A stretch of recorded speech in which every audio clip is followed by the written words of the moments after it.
British ഭരണകാലത്തെ ചരിത്രം വിളിച്ചോതുന്ന ചരിത്രാവശിഷ്ടം മഞ്ചേരിയിൽ കണ്ടെത്തി.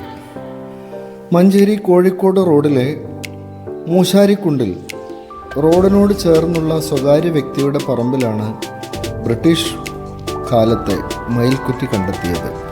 കോഴിക്കോട് നിന്ന് മഞ്ചേരിയിലേക്കുള്ള 29 മൈൽ ദൂരമാണ് മയിൽക്കുറ്റിയിൽ സൂചിപ്പിച്ചിരിക്കുന്നത്.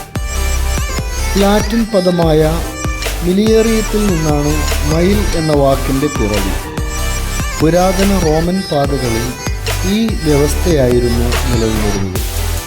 ഈ രീതി 16-ാം നൂറ്റാണ്ടോടുകൂടി ബ്രിട്ടനിലും നടപ്പിലാക്കി. ബ്രിട്ടീഷ് ഭരണത്തിൽ ഈ രീതി ഇന്ത്യയിലും നിലവിൽ വന്നു.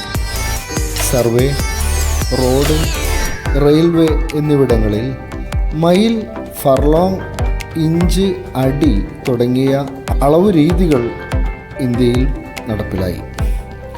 മയിൽക്കുറ്റികളുമായി ബന്ധപ്പെടുത്തി ധാരാളം സ്ഥലപ്പേരുകൾ പിന്നീട് ഉണ്ടായി. 1760 യാർഡ് അഥവാ 8 ഫർലോങ് ആണ് ഒരു മൈൽ. മഞ്ചേരിയിൽ നിന്നും കണ്ടെത്തിയ മയിൽക്കുറ്റിയിൽ അറബി അക്കവും മലയാള അക്കവുമാണെന്ന് പറയുന്നു. ഇത്തരം പഴയ മയിൽക്കുറ്റികൾ ചരിത്ര സ്മാരകമായി സംരക്ഷിക്കണമെന്ന ആവശ്യം ഉയർന്നു വരുന്നു.